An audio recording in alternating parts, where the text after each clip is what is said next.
Hello students, आप सभी बच्चों का हमारे ऑफिशियल चैनल आरजेटी कैंपस में बहुत बहुत स्वागत है बेटा। तो आज हम लोग जो चैप्टर शुरू कर रहे हैं, न्यू टॉपिक है बेटा, न्यू चैप्टर है और वो हमारा है सिस्टम ऑफ पार्टिकल रोटेशन। बेटा होता क्या है ना कि जेई के लिए और नीट वाले जो बच्चे होते हैं, फिजिक्स में अगर आप मान के चलोगे कि रोटेशन का क्या इंपॉर्टेंस है, तो रोटेशन एक ऐसा टॉपिक है जिसमें आपको सारे अर्लियर चैप्टर के कॉन्सेप्ट यूज होते हैं। यहाँ पर स्ट्रेट लाइन का भी यूज़ होगा, यहाँ पर आपको लॉज ऑफ मोशन का यूज़ होगा, यहाँ पर आपको वर्क एनर्जी का यूज़ होगा, यहाँ पर आपको मोशन इन प्लेन का यूज़ होगा, सारे कॉन्सेप्ट यूज होंगे। तो थोड़ा सा डिफिकल्ट पार्ट आपको आता है, मतलब कि जेई के पॉइंट ऑफ व्यू से देखेंगे या फिर आप नीट पॉइंट ऑफ व्यू से देखेंगे तो थोड़ी सी डिफिकल्ट पार्ट होती है रोटेशन, है ना। तो आप इसको अच्छे से वॉच कीजिए सारे लेक्चर्स को। मैं सारे लेक्चर्स आपको दूंगा, अपलोड करूंगा और 1 बाय 1 सारे करूंगा और आप इसको अच्छे से वॉच करोगे। सारे कॉन्सेप्ट मैं बता दूंगा ताकि जेई वगैरह में जो क्वेश्चंस आते हैं, नीट में जो क्वेश्चंस आते हैं, आप उसको एकदम आसानी से लगा सको और कोई क्वेश्चन आपका छूटे नहीं। ठीक है बेटा, तो हम लोग इसको स्टार्ट करते हैं। और आज का जो हमारा पहला पार्ट है सिस्टम ऑफ पार्टिकल में, जो पहला पार्ट है बेटा वो हमारा है सेंटर ऑफ मास का कॉन्सेप्ट। किसका कॉन्सेप्ट? तो बोलेंगे हम सेंटर ऑफ मास का कॉन्सेप्ट, ठीक है ना। तो rigid body and centre of mass of a body and its application, ठीक है ना। तो ये हमारा सेंटर ऑफ मास का कॉन्सेप्ट हमें आपको अच्छे से क्या करना है, याद रखना है, ठीक है ना। तो सेंटर ऑफ मास का कॉन्सेप्ट हमारा है, इसको हम लोग अच्छे से आज स्टार्ट करेंगे। कॉपी पे लेकर के स्टार्ट हो जाइए, बैठ जाइए, वॉच कीजिए, ठीक है। तो बेटा आज की हमारी जो टॉपिक है उसमें हम लोग क्या क्या डिस्कस करेंगे। और सबसे पहली बात बेटा यह है कि लेक्चर छोटा है, मैंने बहुत बड़ा लेक्चर नहीं रखा है ताकि आप जल्दी से इसको आराम से कर सकें। तो पहला हमारा रिजिड बॉडी के बारे में देखना है कि रिजिड बॉडी होता क्या है। दूसरा है centre of mass of a body and its position को देखना है।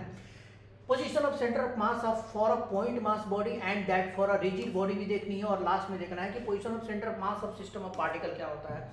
ये सारे टॉपिक्स हैं, 4 टॉपिक है, चारों टॉपिक को हम लोग आज कंप्लीट करेंगे, ठीक है। तो बेटा हम लोग आज स्टार्ट करते हैं, पहला स्टार्ट करते हैं टॉपिक हमारा, ठीक है ना। वी विल डिस्कस, यहाँ पे सबसे पहले हम लास्ट में लिख दिए, सबसे पहले हमने ऊपर में लिखा हुआ है। आपको ध्यान रखने का इस चैप्टर में हमें रिजिड बॉडी के बारे में डिस्कशन करनी है। तो हमने यहाँ पे लिख दिया है कि we will discuss rotation of rigid body. Rotation of rigid body इस चैप्टर में आपको ध्यान रखना है। बॉडी के रिजिड बॉडी के रोटेशन के बारे में हमें यहाँ पे पढ़ना है। चलो बेटा अब बात आती है कि रिजिड बॉडी होता क्या है। मैंने यहाँ पे लिखा है रिजिड बॉडी होता क्या, ठीक है। तो what is the meaning of rigid body, ये होता क्या, ये रिजिड बॉडी है क्या, what is the meaning of rigid body. तो बेटा हमने यहाँ पे लिख दिया है, देखिए रिजिड बॉडी मैं आपको समझा भी देता हूँ कि देखिए कोई से ऐसे कोई परफेक्टली रिजिड बॉडी कोई होता नहीं है, ठीक है। नॉर्मली प्रैक्टिकली पॉसिबल नहीं होता है, लेकिन आप मान सकते हैं कि कोई बॉडी रिजिड है। उसके लिए कंडीशन क्या है, आप बॉडी के ऊपर एक्सटर्नल फोर्स अप्लाई कीजिए, बॉडी के किसी भी 2 पॉइंट के बीच में जो भी डिस्टेंस है वो चेंज नहीं होगा। अगर ऐसा होता है तो बॉडी क्या है, रिजिड बॉडी है, ठीक है। आपको ध्यान रखना है। तो यहाँ पे लिख दिया when external force is applied and it distance between any 2 points of the body remain same then body is rigid body. ये आपको याद रखना है। जैसे कि हमने एक एग्जांपल दिखा दिया है कि एक बॉडी है जिसके ऊपर एक फोर्स F1 लगाया, एक F2 लगाया, एक F3 अलग से लगाया, एक बॉडी एक पॉइंट A ले लिया, दूसरा पॉइंट B ले लिया, इनके बीच में सेपरेशन कितना R ले लिया, ये वाला आपको R ले लिया डिस्टेंस। आप जब फोर्स अप्लाई करेंगे बाहर से तो आप देखेंगे कि बॉडी के बीच में जो पॉइंट्स A और B हैं उन दोनों पॉइंट्स के बीच में किसी भी तरह का डिस्टेंस जो है वो चेंज नहीं हो रहा है, ठीक है, वो फिक्स रहेगा। तो बॉडी क्या है, रिजिड बॉडी है, ठीक है। चलो आगे चलते हैं। अब बात आती है एग्जाम्पल ऑफ रोटेशन। हमें रोटेशन के बारे में देखा, रोटेशन का मतलब क्या होता है। एग्जाम्पल रोटेशन का मतलब होता है बेटा घूमना, बॉडी घूमता है। बॉडी अगर घूमेगा तो that is the example of rotation, ठीक है ना। तो इसको आपको याद रखना है कि that is called rotation example. एक एग्जाम्पल हमने दे दिया कि अर्थ है, अर्थ क्या होता है बेटा, तो अर्थ अपने एक्सिस के अबाउट घूमता है ऐसे ऐसे। तो अर्थ का रोटेशन क्या है, एग्जाम्पल ऑफ रोटेशन है, ठीक है। एक कोन है, कोन जो है वो आपको क्या है, लट्टू देखते हो कि लट्टू अगर हम लोग खेलते हैं बचपन में, गांव वगैरह में देखेंगे कि लोग लट्टू घुमाते हैं, तो लट्टू जो है वो एग्जाम्पल ऑफ रोटेशन है। कोन जो है घूम रहा है मेरी को राउंड के तरह, तो कोन का रोटेशन करना ये भी आपका एक एग्जाम्पल है। दूसरा है कि पॉइंट मास है, उसको धागे से बांध दो, धागे से बांध करके ऐसे ऐसे घुमाओ, तो वो भी क्या है, रोटेशन का एग्जाम्पल है, ठीक है। एक व्हील है, ये आपको सर रोड के ऊपर क्या कर रहा है, घूम रहा है, चल भी रहा है, ट्रांसलेट भी होता है, घूमता भी है, तो ये भी आपका रोटेशन का एग्जाम्पल है। तो these are the some examples of rotation, ये आपको याद रखनी है, ठीक है। चलो एग्जाम्पल्स ऑफ रोटेशन के बाद बेटा हम आते हैं, अब हमारा टॉपिक शुरू होता है centre of mass. Centre of मास होता क्या है, what is the meaning of centre of मास। मैंने यहाँ पे लिखा है centre of mass of a body, short में SC.M लिख दिया, ठीक है। देखो सेंटर ऑफ मास होता क्या है, सबसे पहली बात है, एकदम सिंपल तरीके से समझो। आप बॉडी का कोई भी शेप ले लो, किसी भी तरह की बॉडी ले लो, उस बॉडी में आपको करना क्या है कि आप उस बॉडी का बॉडी किसी भी शेप का हो सकता है। आप एज्यूम करो कि अगर उस पूरे बॉडी को एक पॉइंट मास बना दे तो उसकी टोटल मास वहीं पर होगी। That is called position of centre of mass, that's all. तो आप कहेंगे कि एक ऐसा पॉइंट जहां पर हम पूरे बॉडी की सेंटर ऑफ पूरे बॉडी की मास को लोकेट कर सकते हैं, उसको बोलते हैं सेंटर ऑफ मास, ठीक है। तो मैंने यहाँ पे लिखा है it is a special point. यहाँ पे क्या है, एक मैंने यहाँ पे लिख दिया है it is a special point. एक स्पेशल पॉइंट होता है where total mass of the body, body का क्या है टोटल मास, ठीक है ना। यहाँ पे ध्यान रखना बॉडी का टोटल मास, ठीक है, total mass of the body is concentrated. मान के चलना है कि वहाँ पे बॉडी का टोटल मास क्या है, कॉन्सेंट्रेटेड है या एज्यूम टू बी कॉन्सेंट्रेटेड, ठीक है। ये आपको ध्यान रखना। जैसे कि एक पॉइंट मास हमने दिखाया है, तो कहेंगे कि पॉइंट मास का सेंटर ऑफ मास कहाँ पर होगा, यहीं पर होगा, इसी जगह पर होगा, ठीक है। अब कहेंगे कि ये स्फीयर है, स्फीयर का सेंटर ऑफ मास कहाँ पर होगा, तो बोलोगे स्फीयर का सेंटर ऑफ मास बीचों बीच होगा, इस जगह पर होगा, ठीक है। इसका सेंटर ऑफ मास कहाँ पर होगा, बीचों बीच होगा। This is the position of centre of मास, ठीक है। इसका अब बोलेंगे कि शेल है, शेल का सेंटर ऑफ मास कहाँ पर होगा, बीचों बीच है, इसका बोलेंगे सेंटर ऑफ मास बीचों बीच होगा। एक रॉड है, रॉड का सेंटर ऑफ मास कहाँ पर होगा, तो बोलेंगे बीचों बीच होगा। ये एक यूनिफॉर्म इरेगुलर शेप का बॉडी है, तो हो सकता है इरेगुलर शेप का बॉडी है तो उसकी सेंटर ऑफ मास कहाँ पर होगी, तो ध्यान रखना है कि सेंटर ऑफ मास जनरली किधर की तरफ होता है, जिधर की तरफ मास का डिस्ट्रीब्यूशन ज़्यादा होता है, ठीक है। तो आप कहेंगे कि मान लेते हैं कि यहाँ पर सेंटर ऑफ मास है इसका, ठीक है, टोटल मास यहाँ पर है। अब यहाँ पे कहेंगे कि ये भी एक इरेगुलर बॉडी। अब आप देखिए एक चीज़ यहाँ पर, इस इरेगुलर बॉडी में बेटा आपसे अगर मैं पूछूं कि इसका जो बीच वाला पार्ट है, ठीक है, वो बीच वाला पार्ट कुछ इस तरह का है। आप कहेंगे कि जो बीच वाला पार्ट है वो बीच वाला पार्ट ये है, लेकिन चूंकि आप बीच वाले पार्ट से अगर आप राइट और लेफ्ट तरफ की पार्ट को एज्यूम करते हैं तो आप कहेंगे कि मास जिधर किधर ज़्यादा है, तो बोलेंगे मास जो है राइट तरफ ज़्यादा है, तो सेंटर ऑफ मास कुछ इस तरफ होगा, राइट तरफ होगा, ठीक है ना। तो ये आपका हो जाएगा सेंटर ऑफ मास का लोकेशन। सेमी सर्कुलर रिंग, इसका सेंटर ऑफ मास कहाँ पर होगा, तो देखो इसका सेंटर ऑफ मास होगा ना बाहर की तरफ होगा। इसकी सेंटर ये है, मानो कि ये सेंटर ये है, तो सेंटर से थोड़ा ऊपर चले जाओ, ठीक है ना, ये आपका होगा सेंटर ऑफ मास, मतलब कि ये बाहर में है। अब बताओ एक बॉडी का सेंटर ऑफ मास कहाँ कहाँ हो सकता है, तो बोलोगे सेंटर ऑफ मास बॉडी के बीच में भी हो सकता है, सेंटर ऑफ मास का बॉडी के बाहर भी हो सकता है, सेंटर ऑफ मास का बॉडी का उधर की तरफ होगा जिधर की तरफ मास का डिस्ट्रीब्यूशन क्या है, ज़्यादा है। तो आपको बेटा एक चीज़ याद रखना है, सेंटर ऑफ मास बॉडी के शेप के ऊपर डिपेंड करेगा, बॉडी के साइज के ऊपर डिपेंड करेगा, बॉडी का मास का डिस्ट्रीब्यूशन किस तरह से है, कैसे है, उसके ऊपर डिपेंड करेगा, सारे फैक्टर पर डिपेंड करेगा। जनरली यूनिफॉर्म शेप का बॉडी है तो उसके अकॉर्डिंग बॉडी की शेप के according centre of mass decide होता है। अगर बॉडी इरेगुलर शेप का है तो मास उधर की जिधर की तरफ मास ज़्यादा होगा बॉडी का, उधर की तरफ सेंटर ऑफ मास होगा, ठीक है। बाहर की तरफ भी हो सकता है, सेमी सर्कुलर रिंग में सेंटर ऑफ मास बाहर होगा, ठीक है। ये आपको ध्यान रखना है, ठीक है। चलो आगे चलते हैं। ये पॉइंट्स आपको याद रखें, ये काफ़ी इंपॉर्टेंट पॉइंट्स हैं, रिमेंबर ये बहुत इंपॉर्टेंट है, ध्यान रखना है बेटा, इंपॉर्टेंट पॉइंट है, ठीक है, इंपॉर्टेंट पॉइंट है, बहुत ही इंपॉर्टेंट पॉइंट है, आपको ध्यान रखना है। Centre of mass of a body may lie inside the body, याद रखोगे, बॉडी के अंदर हो सकता है।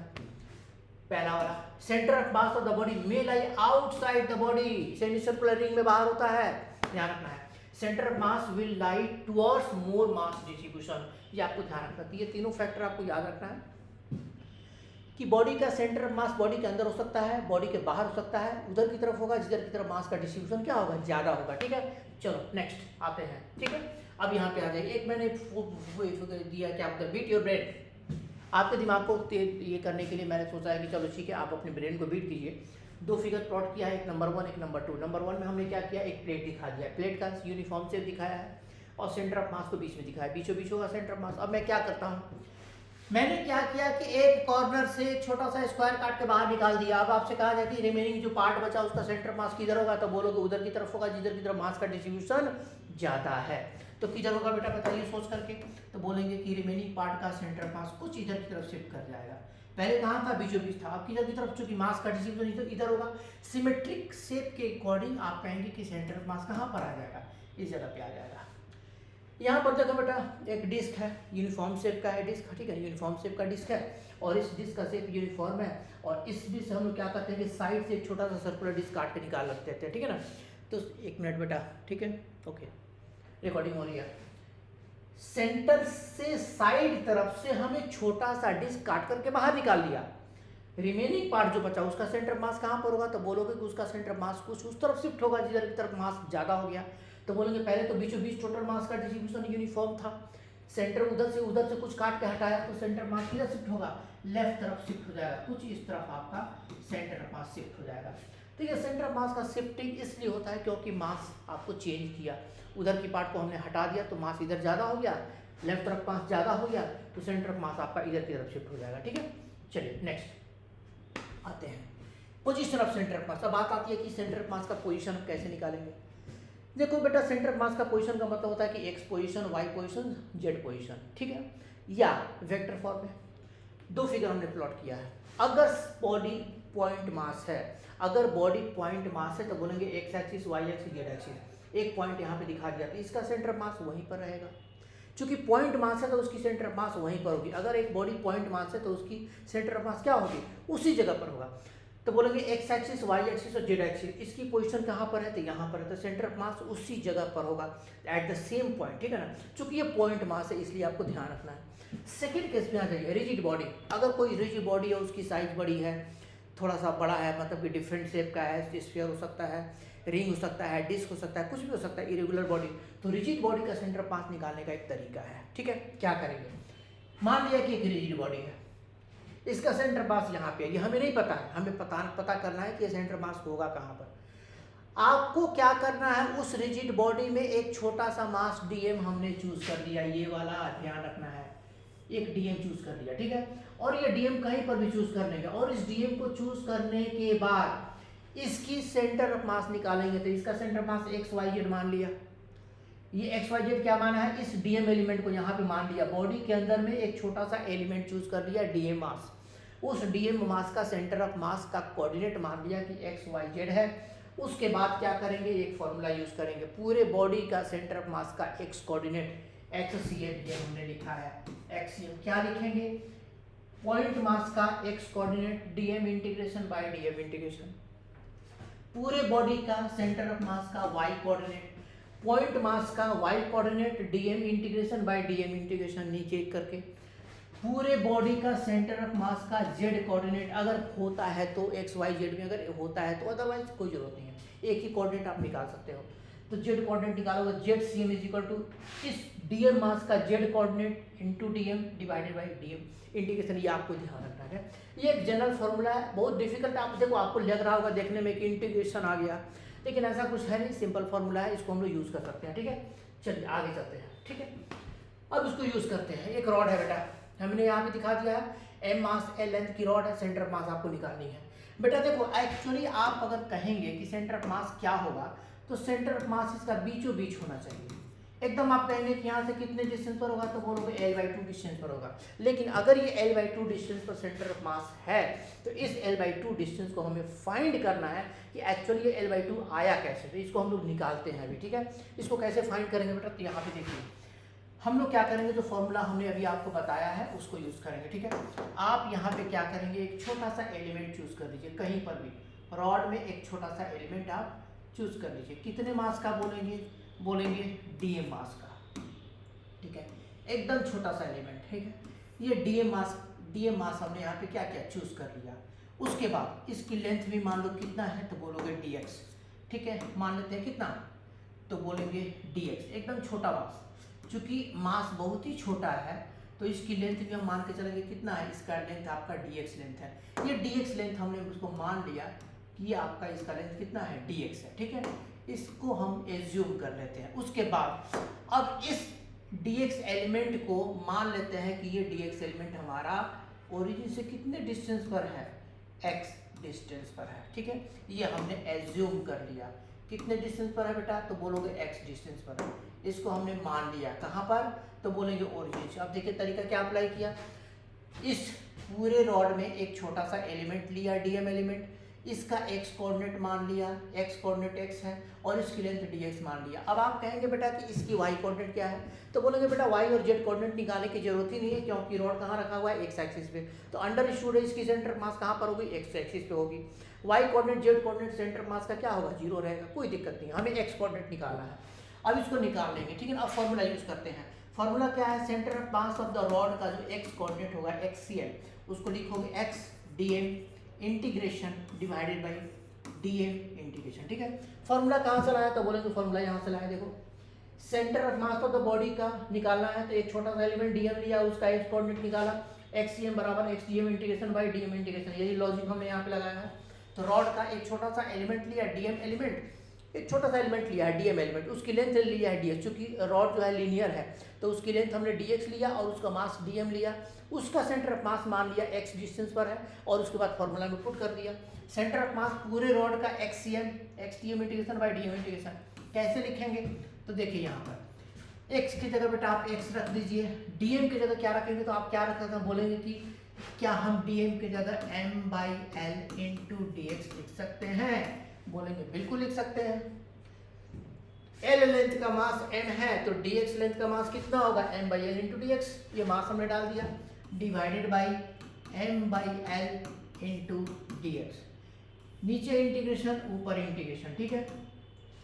जो कांस्टेंट है बेटा उसको बाहर निकाल लेते हैं, m/l ऊपर से बाहर निकाला, x dx इंटीग्रेशन डाल दिया, अंदर नीचे से भी क्या किया m/l को बाहर निकाला, dx इंटीग्रेशन अलग से निकाल दिया।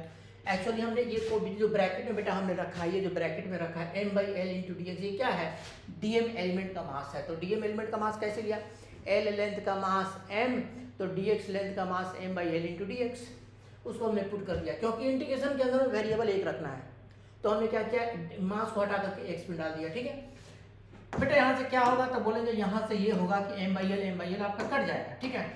अब आप इसको क्या करेंगे सॉल्व कीजिए, इसको सॉल्व करेंगे तो बोलेंगे ऊपर में क्या रहा तो बोलेंगे x dx इंटीग्रेशन, नीचे में क्या रहा dx इंटीग्रेशन, बेटा लिमिट तो डालना पड़ेगा, ये जो एलिमेंट है 0 से लेकर के ln तक है तो इसकी लिमिट आप डाल देंगे, ठीक है। कहाँ से कहाँ तक डालेंगे तो बोलेंगे 0 से लेकर के l तक, 0 से लेकर के l तक, ठीक है। अब आप क्या कीजिए इंटीग्रेशन सॉल्व कीजिए, ऊपर का इंटीग्रेशन कितना होगा x²/2, ब्रैकेट घर घेर दोगे और लिमिट डाल दोगे 0 से, नीचे में क्या होगा बोलोगे x, dx का इंटीग्रेशन x हो जाएगा और 0 से l तक, ठीक है। ये आपको ध्यान रखना है, ठीक है। अब आप इसको सॉल्व, जब आप इसको सॉल्व करेंगे तो it will become how much l/2, ठीक है। आप इसको सॉल्व किया लिमिट डाल दीजिए l/2 आ जाएगा, ठीक है। तो that is the position of centre of mass of the rod which is kept on the x axis, one and आपका ओरिजिन पे है और दूसरा एंड बाहर की तरफ है, ठीक है।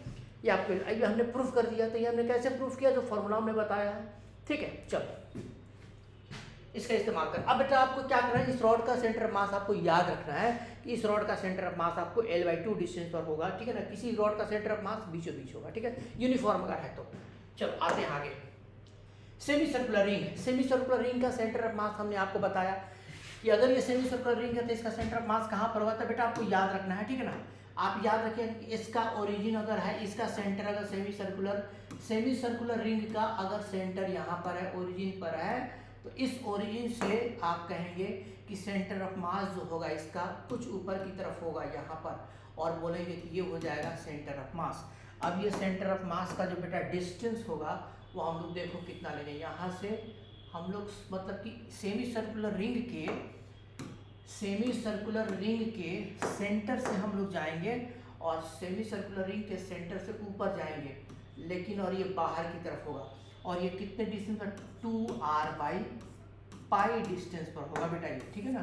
तो सेमी सर्कुलर रिंग का जो सेंटर ऑफ मास है वो कितने डिस्टेंस पर होगा, सेंटर से 2r/π, और ये बाहर की तरफ होगा। तो सेमी सर्कुलर रिंग का सेंटर ऑफ मास आपको बाहर की तरफ होगा, सेंटर से ऊपर की तरफ 2r/π डिस्टेंस पर। r क्या है तो बोलेंगे कि r जो है सेमी सर्कुलर रिंग का क्या होगा, r = रेडियस, किसका, रेडियस ऑफ सेमी सर्कुलर, और क्या होगा रिंग होगा। तो बेटा आपको याद रखना है, ठीक है ना। तो ये सेमी सर्कुलर रिंग का centre of mass 2r/π, centre से ऊपर की तरफ, बाहर की तरफ, ठीक है ना, ध्यान रखना। चलो आगे आते हैं। अब आपको कुछ मैंने फिगर प्लॉट कर दिया है, कुछ रेगुलर बॉडी है जिनका सेंटर ऑफ मास आप याद रखेंगे। पहला हमने प्लॉट किया है सेमी सर्कुलर डिस्क का, सेमी सर्कुलर डिस्क का जो सेंटर ऑफ मास होगा वो सेंटर ऑफ मास आपका सेमी सर्कुलर रिंग से, ठीक है ना, सॉरी सेमी सर्कुलर डिस्क के अपने सेंटर से कहाँ पर होगा, उससे थोड़ा सा ऊपर होगा, और कहाँ पर होगा तो आप देखिए ये सेमी सर्कुलर रिंग का क्या हुआ, सेमी सर्कुलर डिस्क का क्या हुआ, ये सेंटर हुआ, यहाँ से ऊपर की तरफ ये कहाँ एच किया, यहाँ से हमने बोल दिया है कि ये क्या है, तो बोलेंगे ये एच है आपका, देखिए यहाँ पर ये आपका बेटा क्या है एच है, तो ये एच यहाँ से आपको मान के चलना है। तो ये h कितना होगा, तो बोलेंगे h इक्वल टू 4r/3 पाई के, यहाँ से h हाइट पर 4r/3 पाई पर। अब बोलेंगे कि यहाँ पर आप आ जाइए, यहाँ पर भी आपकी देखेंगे, बोलेंगे ये क्या है, तो बोलेंगे ये हेमीस्फीयर है, हॉलो सेल है, हॉलो शेल। तो हॉलो शेल का सेंटर ऑफ मास इसके अपने सेंटर से, इसका जो अपना सेंटर है बेटा, उस सेंटर से h हाइट पर होगा, और h कितना होगा, r/2। ये आपको ध्यान रखना है। अगर ये सॉलिड स्फीयर है, सॉलिड हेमीस्फीयर है, ठीक है ना, सॉलिड है, तो बोलेंगे कि सॉलिड हेमीस्फीयर का जो सेंटर ऑफ मास होगा इसके अपने सेंटर से, मतलब इसका जो अपना सेंटर है उस सेंटर से ऊपर की तरफ h हाइट पर, और h कितना होगा, 3r/8 होगा। r क्या है, यहाँ पे रेडियस है, ठीक है। तो आप कहेंगे कि r क्या है यहाँ पे, आप कहेंगे कि r यहाँ पे क्या होगा, बोलेंगे r is equal to radius, ठीक है ना, आपको ध्यान रखना है। आप वहाँ पे आ जाइए हॉलो कोन को, हॉलो कोन में आप आएंगे तो बोलेंगे कि हॉलो कोन का जो सेंटर ऑफ मास होगा वो कहाँ पर होगा, h हाइट पर होगा। कहाँ से, कोन के सेंटर से। कोन का सेंटर कौन सा, तो बोलेंगे ये कोन का सेंटर है, तो कोन के सेंटर से h हाइट पर। अब बोलेंगे h बराबर कैपिटल H/3, कैपिटल H क्या है, तो कोन की जो टोटल हाइट है वो आपको ले लेना है, ठीक है। अगर ये सॉलिड कोन होगा तो आप h की जगह h/4 कर दो, ठीक है, बात खत्म। तो ये सारे बेटा आपको याद रखना है, ठीक है। सेंटर ऑफ मास का जो पोजीशन होगा वो आपको इसके अपने पोजीशन से, इसका जो अपना सेंटर है उस सेंटर से h हाइट ऊपर की तरफ, नीचे से ऊपर की तरफ, ठीक है। और ये कैपिटल H/4, कैपिटल H क्या होगा, इसकी अपनी टोटल हाइट होगी। ये सारे कुछ रेगुलर बॉडी हैं, तो आप इसकी सेंटर ऑफ मास आपको याद रखना है, ठीक है। चलो आगे करते हैं बेटा, ठीक है।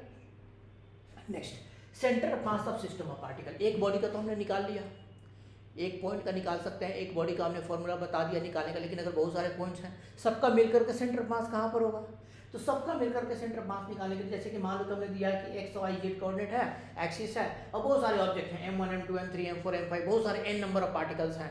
आपसे कहा जाए कि एक का कहाँ है, तो यहाँ पर है, दूसरे का कहाँ है, तो यहाँ पर है, तीसरे का कहाँ पे, यहाँ पे है। लेकिन अगर हम सबका कंबाइंड मिला करके बोलें कि सबका कंबाइंड कहाँ पर है, तो उसके लिए हमें एक जनरल फॉर्मूला यूज़ करना होगा, ठीक है ना। तो सबको अगर हम एक सिस्टम मान लेते हैं, तो एक्सियम निकालने का तरीका, एक फॉर्मूला बोलेंगे, सबका टोटल का सिस्टम सेंटर ऑफ मास का एक्स कोऑर्डिनेट निकालेंगे, तो बोलेंगे आप m1 x1 plus m2 x2 plus dot dot dot dot कितना होगा बेटा, तो बोलेंगे mn xn, ठीक है, डिवाइडेड बाई, टोटल को डिवाइड कर दो टोटल मास से। टोटल मास कितना होगा, तो बोलेंगे m1 plus m2 plus dot dot plus कितना हो जाएगा बेटा, mn हो जाएगा। इसी तरह से यहाँ पे आप आएंगे तो बोलेंगे यहाँ पे क्या लिखेंगे, तो बोलेंगे m1 y1 plus m2 y2 plus, ये y कोऑर्डिनेट है, डॉट डॉट डॉट कहाँ तक बोलेंगे, तो बोलेंगे mn yn, और टोटल को किससे डिवाइड कर देंगे बेटा, तो टोटल को डिवाइड कर देंगे टोटल मास से, m1 plus m2 plus dot कहाँ तक होगा बेटा, तो n नंबर ऑफ मास हम मान लेते हैं। उसी तरह से बेटा हम अगर z कोऑर्डिनेट की बात करते हैं, तो z कोऑर्डिनेट भी हम उसी तरह से निकाल सकते हैं। आप कहेंगे कि m1 एक y1, सॉरी m1 के बाद z1 होगा बेटा, m1 z1 plus m2 z2 plus dot dot dot कहाँ तक होगा बेटा, तो बोलेंगे mn zn तक, ठीक है। सबका निकाल लिया, उसके बाद टोटल मास से डिवाइड कर दिए, m1 plus m2 plus dot कहाँ तक जाएगा बेटा, तो ये हो जाएगा mn तक। तो बेटा x coordinate of centre mass निकालने का मतलब क्या होगा कि सब पार्टिकल का अलग अलग x1 कोऑर्डिनेट वो x2 निकाल लिया, m1 x1 m2 m2 ऐसे करके प्लस ऐड करके डिवाइड, फिर टोटल मास डिवाइड कर दिया। उसी तरह से y कोऑर्डिनेट निकाला, उसी तरह से z कोऑर्डिनेट निकाला, जो हमें चाहिए उसको यूज कर लेंगे। तो ये जनरल फार्मूला है, this is the formula to find centre of mass of the system of particle. आप एक पार्टिकल से ज़्यादा पार्टिकल एक साथ लेते हैं तो सबका मिल करके सेंटर ऑफ मास ऐसे निकालेंगे। लेकिन अगर वेक्टर फॉर्म में पूछ दिया, मैंने कहा कि वेक्टर फॉर्म में बताओ, तो बोला कुछ नहीं करना है, मान लिया कि सेंटर ऑफ मास यहाँ पर है, मान लेते हैं सेंटर ऑफ मास कहाँ पर है, इस जगह पर है, मान लिया इस जगह पे सेंटर ऑफ मास है। तो आप कहेंगे कि इस सेंटर ऑफ मास का जो vector position of centre of mass RCM, centre of mass का पोजीशन वेक्टर, आपको कुछ नहीं करना है, एक पार्टिकल लीजिए और उसका पोजीशन वेक्टर ले लीजिए। एक पार्टिकल m1 उसका पोजीशन वेक्टर प्लस दूसरा पार्टिकल m2 उसका पोजीशन वेक्टर, सबका ले ऐड कर दो और फिलहाल में n पार्टिकल और उसका पोजीशन वेक्टर, और सबको ले करके क्या करना है बेटा, तो सबको लेकर के आपको उसके बाद मास से क्या करना है, सबके मास से डिवाइड कर देना है। तो ये आपका हो जाएगा centre of mass vector form में हो जाएगा, ठीक है। तो एक पार्टिकल पहला उसका position vector centre of mass का, दूसरा position vector centre of mass का, मल्टीप्लाई करके ऐड किया, मल्टीप्लाई करके ऐड किया, फिर टोटल मास से डिवाइड कर दिया। तो ये वेक्टर फॉर्मूला और ये क्या है normal X Y Z coordinate आपका हो जाएगा। तो एक आपका कोऑर्डिनेट और एक आपका वेक्टर फॉर्म हो गया। ठीक है, चलो आगे करते हैं बेटा। अब इसके ऊपर एक क्वेश्चन कर लेते हैं। दो पार्टिकल है, दो रॉड है, एक रॉड एक्स एक्सिस पे रखा हुआ है, दूसरा वाई एक्सिस पे रखा है, दोनों का मास m और l है, m और l है। आपसे कहा गया कि चलो पोजीशन ऑफ सेंटर मास बताओ। आप जरा देख के सोच के बताइए बेटा। यहाँ पे हमें दोनों बॉडी को एक्स वाई प्लेन में रखा है, तो हमें एक्स वाई प्लेन में जेड कोऑर्डिनेट निकालने की जरूरत नहीं है, हमें सिर्फ एक्स कोऑर्डिनेट और वाई कोऑर्डिनेट निकालना है। तो यहाँ पे क्वेश्चन में क्या है, find the position of centre of मास। तो सबसे पहले सेंटर ऑफ मास का पोजीशन निकालते हैं। तो मान लेते हैं कि एक्स कोऑर्डिनेट एक पार्टिकल ले लो, चलो इसको ले लो 1 और इसको ले लो 2। पहले वाले रॉड को एक्स एक्सिस वाले को ले लो 1, इसको ले लो 2। आप यहाँ पे फॉर्मूला यूज कीजिए m1 x1 plus m2 x2। पहले क्या निकालना है, divided by m1 plus m2। पहले क्या निकाल रहे हैं बेटा, तो पहले हम लोग निकाल रहे हैं सेंटर ऑफ मास का कौन सा कोऑर्डिनेट, सेंटर ऑफ मास का पहले हम लोग निकाल रहे हैं x कोऑर्डिनेट। m1 की जगह मास डाल दो, कितना m डाल दो, x1 की जगह बोलो। तो इस रॉड का जो सेंटर ऑफ मास है x कोऑर्डिनेट, इस रॉड का जो सेंटर मास होगा बीचों बीच होगा, तो इसका x कोऑर्डिनेट यहाँ पर होगा। तो ये x कोऑर्डिनेट कितने डिस्टेंस पर होगा, तो बोलोगे l/2 डिस्टेंस पर होगा। तो यहाँ पे हम लोग क्या करेंगे, l/2 कर देंगे, प्लस m2 की जगह m रखेंगे। दूसरी चीज इसका x कोऑर्डिनेट क्या है, तो बोलेंगे इसका x कोऑर्डिनेट 0, क्योंकि इसका x कोऑर्डिनेट इसी पॉइंट पर है, ये 0 हो जाएगा। तो इसका x कोऑर्डिनेट आपका 0 हो जाएगा, divided by m plus m कितना हो जाएगा, 2m हो जाएगा।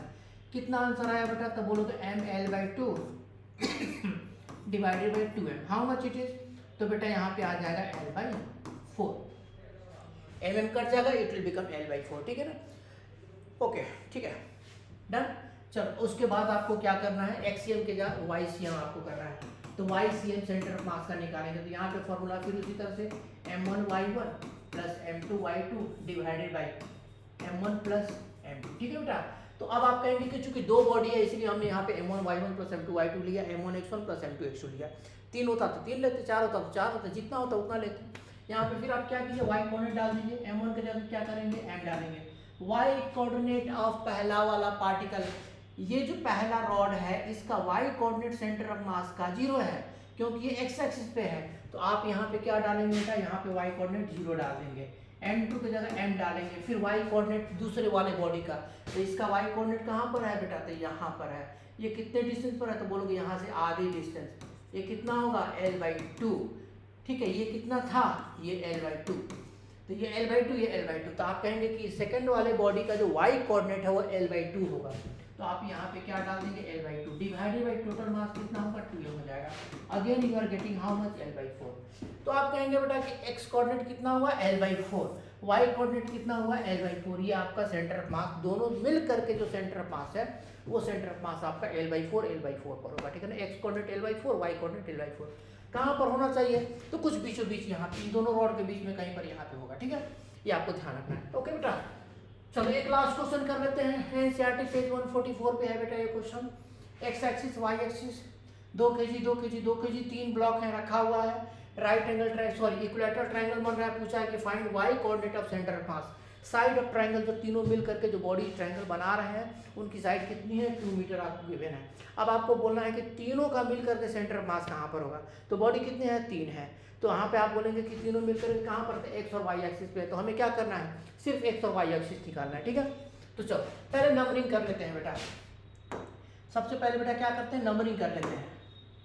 नंबर 1, ठीक है, नंबर 1, एक मिनट बेटा, 1 मिनट आसानी से हो जाएगा। 1 2 और 3 एक एक करके तीनों को अलग अलग एज्यूम कर लेते हैं। चलो इसको मान लेते हैं कि 1 नंबर, उसके बाद इसको मान लेते हैं कौन सा, इसको मान लेते हैं बेटा 2 नंबर, और फिर ऊपर वाले बॉडी को मान लेते हैं कितना, ऊपर वाले को मान लेते हैं 3 नंबर।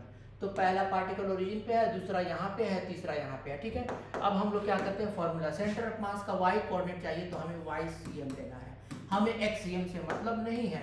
तो we are not going to find out XCM because we don't need actually, we don't required, because in the question y coordinate आपको पूछा हुआ है, x कोऑर्डिनेट की जरूरत नहीं है, तो हमें y कोऑर्डिनेट फाइंड करना है। ठीक है, तो YCM का फॉर्मूला लगा देंगे। कितने बॉडी है, 3 फॉर्मूला, 3 बॉडी है, m1y1 m2y2 plus m3y3। Divided by total mass कितना हो जाएगा बेटा, तो बोलेंगे m1 plus m2 plus m3। ठीक है, अब देखिए, अब बेटा आपको ये फाइंड करना है, ठीक है ना। कैसे फाइंड करेंगे, तो जरा देखिए यहाँ पे m1 की जगह क्या रखें, सारे 2 kg हैं, तो 2 kg। y1 क्या होगा, तो इसका सेंटर ऑफ मास का y कोऑर्डिनेट 0, क्योंकि ये ओरिजिन पर है। m2 की जगह 2 kg, y कोऑर्डिनेट बोलेंगे इसका y कोऑर्डिनेट कितना, तो ये भी आपको x एक्सिस पे है, तो y कोऑर्डिनेट 0, x एक्सिस पे y कोऑर्डिनेट 0। ठीक है, तो आप यहाँ पर भी 0 डालेंगे, प्लस m3 की जगह 2 kg, y कोऑर्डिनेट कितना होगा, तो बोलेंगे y कोऑर्डिनेट इसका कौन सा होगा, तो ये वाला थर्ड वाले का y कोऑर्डिनेट ये आपका क्या है, y3 है। तो हाइट कितनी होगी बेटा, तो ये आप y3 कैसे निकालेंगे, तो y3 देखिए ये आपका है कितना, 2 यूनिट है, ये आपका 1 यूनिट है, और y3 निकालना है, तो बोलेंगे 2a² बराबर 1² प्लस y3² पाइथागोरस थ्योरम। ठीक है बेटा, तो पाइथागोरस थ्योरम जब यहाँ पे आप लिखेंगे, तो आप यहाँ से y3 की वैल्यू कितना निकालेंगे, ये आ जाएगा आपको √3, 4 - 1 आएगा, 3 अंडर रूट हो जाएगा। तो बेटा ये इसको जब सॉल्व करोगे यहाँ से, तो आपको √3 आ जाएगा। तो y3 √3 आप यहाँ पे क्या करेंगे, 2 × √3 डाल दोगे, डिवाइडेड बाई आप टोटल मास कितना है 2 2 2, सबको ऐड कर दो, कितना हो जाएगा 2 + 2 + 2, कहानी खत्म। बोलेंगे 2 √3 डिवाइडेड बाई 6। ठीक है ना, 2 से ये कट गया, कितना है बेटा √3/3। इसको थोड़ा सा और शॉर्ट कर सकते हैं, अगर आप √3/√3 से ऊपर नीचे मल्टीप्लाई कर दिए, तो √3/√3 से करेंगे तो यह हो जाएगा 1/√3। It will become how much, 1/√3 centimetre, sorry 1/√3 metre. ठीक है, तो बेटा आपको ये हो जाएगा, हाँ √3/√3 से मल्टीप्लाई किया, 3/3 कट जाएगा, 1/√3 मीटर, ये आपका हो जाएगा। तो ये आपका हो गया इस बॉडी के लिए, इन तीनों केसेस के लिए सेंटर पास का y coordinate 1/√3 metre. Thank you so much for watching my video. Complete कर दिया, जो कॉन्सेप्ट है मैंने बेसिक कॉन्सेप्ट बता दिया। अब इसके बाद हम लोग सेंटर मास के मोशन की बात करेंगे, ठीक है ना। नेक्स्ट टॉपिक में आपको मैं वीडियो अपलोड करूंगा। अगर आज की वीडियो अच्छी लगी, सेंटर मास आपको समझ में आए, तो हमारे चैनल को सब्सक्राइब कीजिए, लाइक कीजिए, कॉमेंट कीजिए। I will give you good topics and सारी चीज़ों को मैं आपको दूंगा जो आपको चाहिए जेईई के लिए और नीट के लिए। Thank you so much.